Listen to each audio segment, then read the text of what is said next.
Welcome to Pick Up and Deliver, the podcast where I pick up my audio recorder when I head out for a walk and deliver an episode to you while I stroll around. I'm Brendan Riley.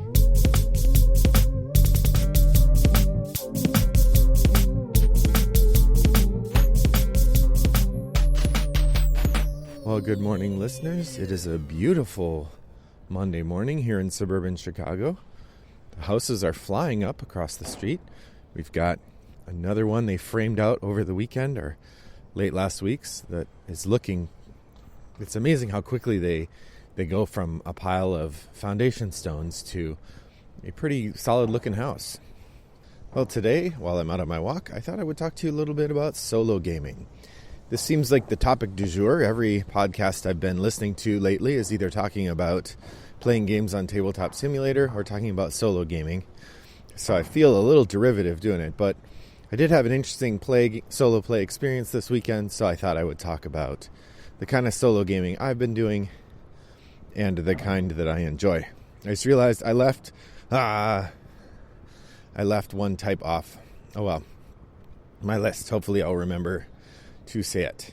So there are a variety of ways that you might choose to solo game, and so I'm going to talk about all of those. First off, my assumption here is that you are solo gaming on a table using a board game, as opposed to video gaming, which is often solo gaming, and often a really fun way to solo game. So one way would just be play video games. That'd be an easier solution than a lot of these, but if you like to get stuff out on the table and play it, there are lots of different options for you. So here are a few that I enjoy.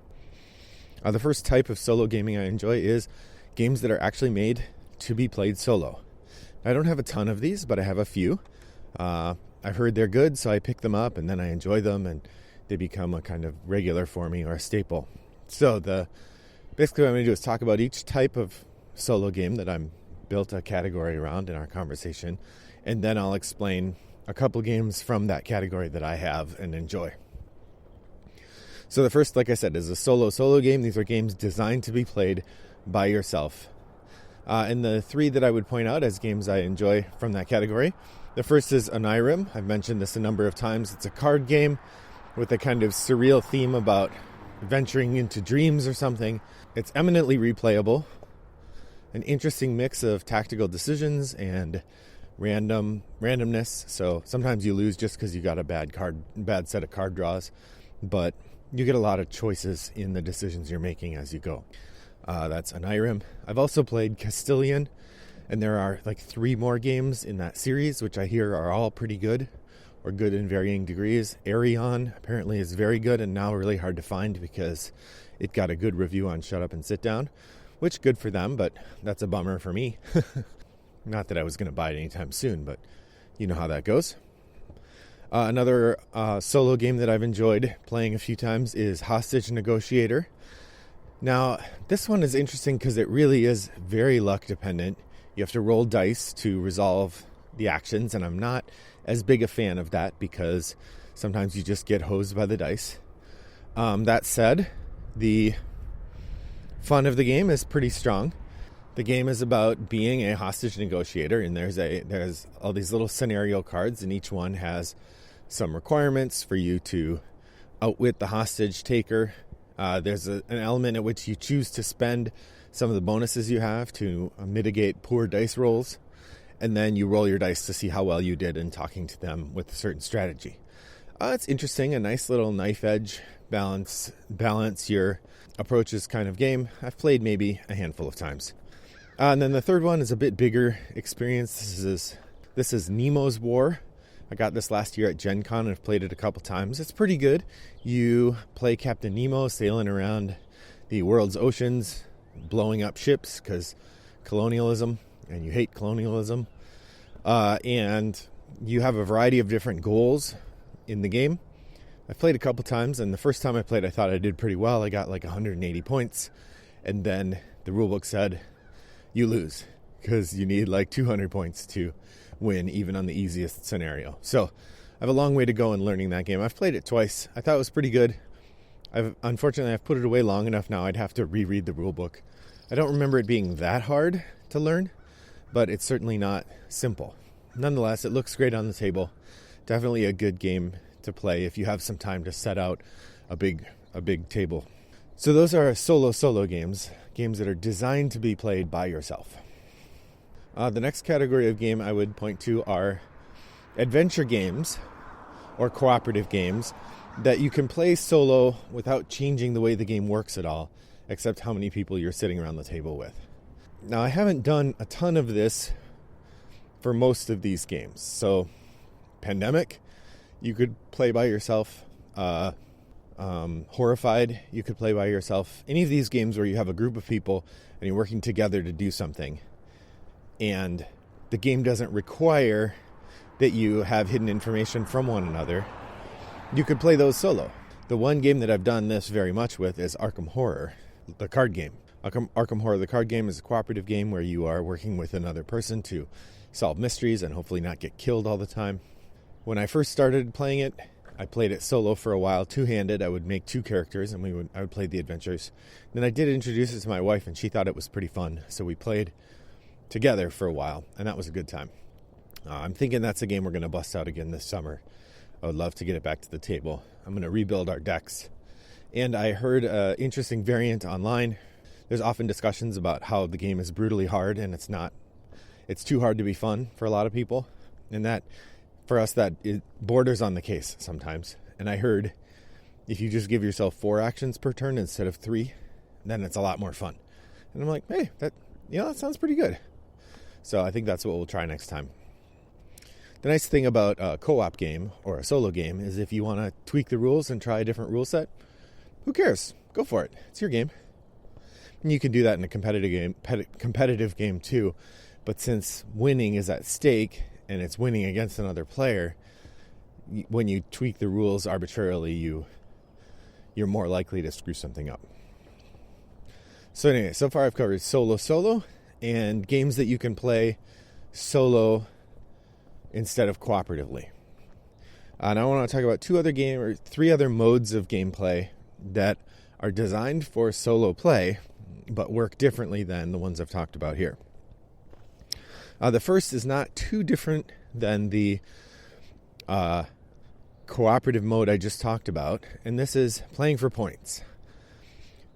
Basically what I mean for playing for points is there are a number of games where the goal of the game is to earn a bunch of points, and you get those points by taking actions in a limited number of action spaces and a limited economy. In a game like that, you can play a solo mode through a relatively easy to use system, if the author offers it, that will allow you to play a game solo as though there's another competitor there, but the other competitor isn't really there. You're just trying to get a better score than you got last time. The prime example of this kind of game is the Uwe Rosenberg Library. This could be Agricola, Feast for Odin, which I haven't tried solo, Reykholt, and Le Havre. The 3 that I have tried all have solo modes that have a relatively limited number of differences that you use when you're playing by yourself. In Reykholt, basically you just use 2 sets of player pieces and you end up blocking yourself. So when you take a space in the first round, then in the second round you won't be able to use that space because you took it in the first round. So it's this sort of interesting seesaw that you play just to try to get the most points you can. In Le Havre, you just have fewer rounds and you take out some of the cards. So each of these games has slight modifications that you make to play solo, but they're designed with the idea that you might want to play it by yourself. And when you do that, you get a score and you look at a chart and see how well you did, or you just compare it to the last time you played and see how well you did. In spirit, it reminds me a little bit of Principal Skinner in an old episode of The Simpsons, where he's talking to Bart about being stuck somewhere with nothing to do, and he tells Bart he has him licking envelopes, and he says, see how many you can lick in an hour, then try to beat that record. And later, when Principal Skinner gets trapped under a stack of books, he uses that strategy to stay sane. He sees how many times he can bounce a basketball in an hour, and then he tries to beat that record. So There's a number of games that have worked that way. Le Havre I enjoyed playing that way, but I've only done it the once. The ones I've really enjoyed playing that way are the complex system games that take a long time, Terraforming Mars and Underwater Cities. Both of these have the same kind of mode. You're just playing by yourself, and then they have some things that they encourage you to do. They'll have a point target. Usually it's pretty difficult to get. And then they'll have a variety of scenarios sometimes that you can try to achieve as well. So that's playing for points. All right, the fourth kind of solo mode that I want to talk about today are what I'd call randomizer decks. Randomizer decks are meant to simulate another player, but they're usually pretty easy to do. So the exemplars for this kind of solo mode would be the automata decks that come out of the Stonemaier games, like Between Two Cities and Wingspan. Those are the two that I have, and the automata that come with them. The thing about these is that the automata are pretty simple. You get a very limited set of rules, and then the decks simulate the results of the play, but they take very little effort on your part. So often it's a deck of cards, you shuffle it up, and then you flip it, and there's a set of things to do based on the board state, and generally the choices are pretty minimal. The Between Two Cities one, it gives a series of priorities for the bot, and in the Wingspan one, it's just sort of simulating taking your things, or taking things and kind of getting in your way. It's more interactive than the solo play mode, and it works really well for games where you need another player to really play the game. I think Wingspan probably could have worked with just a point system and some way to randomize the cards leaving the tray, and then you see how many points you can get. But I think the automata works pretty well as a foil for the endgame scoring conditions and that sort of thing. But I generally find these modes fine, but really not more fulfilling than the playing for points modes. The bots are usually pretty dumb, and the effects that they offer don't interfere with you very much. I don't mean dumb like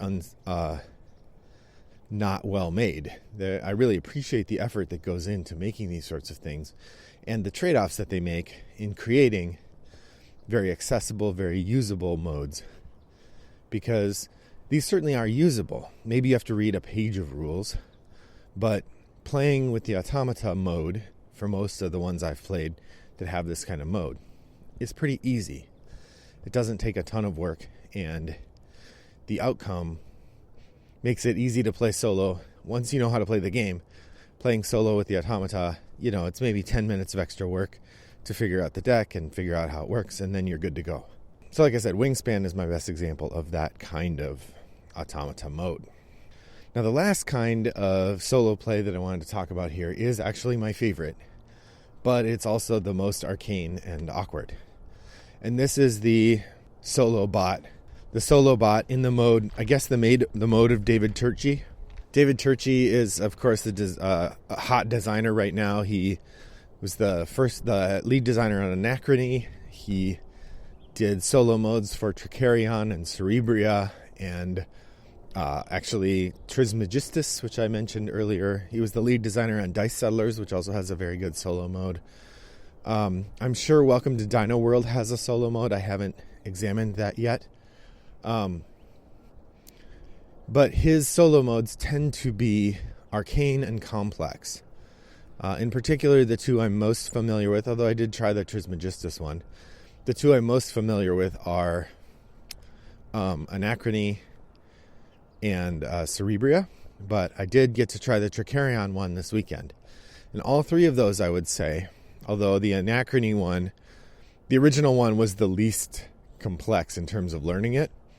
Cerebria and Tricarion, they both come with a book, a rules booklet that's at least 12 pages, maybe 16, of explaining rules of how the solo mode works. And these rules booklets are full-on rule booklets, and they have just as much complexity as the base game, often. So like the Tricarion solo mode took me maybe an hour to really get my head around, and then I had to have the rulebook there the entire time I was playing. It was only in the last couple rounds of the seven rounds I played, maybe rounds 5, 6, and 7, that I wasn't actively looking up what the bot did every round. And even then I was referring to the cheat sheet repeatedly, which is frankly how I think it's meant to be played. I don't think it's meant that you just know what the bot will do until you've played it many, many times. That said, when you play one of these bots, the Tricarion one and the Cerebria one are the ones I'm most familiar with, but the Trismegistus one as well, it is like playing an opponent. It has a series of motivations. It gets in your way. Usually there's some cheats to make things simpler, so it's not like you're playing two-handed. Like for instance in Tricarion, you don't have to, the bot does not have to go to the shop. The bot does not have to take actions to prepare its tricks. These things all just kind of happen. But it gets in your way on the board, and there's a system of priorities so that when it gets in your way, it's getting in your way in a sensible way. So if you and the bot are both going to the same place, it will try to go there before you, because of course that's how a real player would. So there's a lot of stuff like that. I mean, that means that you do have to make decisions on behalf of the bot. And as such, it's really easy to play poorly or make mistakes. But it also means that the bot you construct is going to be really robust and interesting in ways that the other solo modes that have less interactive elements are not as interesting. Now, the side effect there, of course, is that it is complex. It is really complex. And just to give you a sense of how complex it is, when I played the Tricarion solo mode, it took me about 4 hours to play, which isn't that long for a regular game of Tricarion. That's about, if you're playing with new players, a regular game of Tricarion will take you 3 or 4 hours. But when I sat down to play, I hadn't played in a while, so admittedly, I had to glance at the rules a bit myself as I was going through things. But then the solo mode itself took a lot of work. Like in the first 2 hours of play, I managed to play 2.5 turns. Or 2.5 rounds. So I got 2.5 of the 7 rounds done in 2 hours. And then the remaining 4.5 rounds I finished in the other 2 hours. Once I kind of understood the system better. One of the things this means is if I want to have the Tricarion solo mode be part of my regular day-to-day play, or be something I can use very often, I probably need to play Tricarion a couple more times within a month or so, or I will lose all the work I did to learn it. You know, there's a certain level at which you have to play a game a few times in order to get the rules kind of set in. And if you don't do that, then you're going to lose them. You're going to have to learn the game again, or at least do a robust review, which, you know, will take just as long as it did to start. So that is an interesting conundrum to have when it comes to figuring out how to play these games. But I think the payoff is really nice. For one, you know, I've talked about the pleasure of gaming. One of the pleasures I have in gaming is learning the rules. I enjoy figuring out these complex rule systems and figuring out how games work. And so the solo mode is like having an extra game to learn, which I think is pretty fun. It is a lot of effort, but I don't know, I guess that's what makes it fun. When I play a heavy game, part of what I enjoy is the mental effort to play it. The one thing I don't like about these complex systems is because they're so complex, it's often really easy to screw them up. And so it's not uncommon for me to get to the end and discover, oh, I was playing that wrong. And I think I did that a couple times with Tricarion. I'm not sure. One of my plans this morning is to glance through the Tricarion forums and see if there's a solo mode FAQ, that sort of thing. But generally, I find that super complex solo bot an enjoyable way to play a game.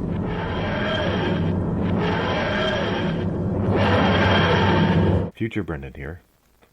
After I recorded this episode, I discovered that I had already talked about solo gaming in the podcast. So if you want to hear more of my thoughts on some of these games, as well as a couple others, check out episode 94, linked in the show notes.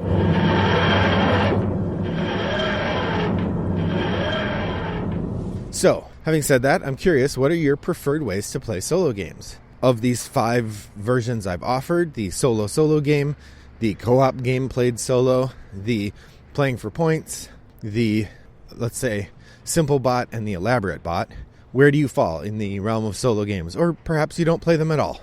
I'm curious to hear. Let me know over at Board Game Geek and Guild 3269, where I'd be happy to hear from you about this or anything. Or you could pop over to any of the online gameplay places and start up a game with me. I play asynchronously under the username Wombat929 in pretty much all those places. Thanks for joining me today. I look forward to next time we speak. And until then, I hope your next walk is as pleasant as mine was. Bye-bye.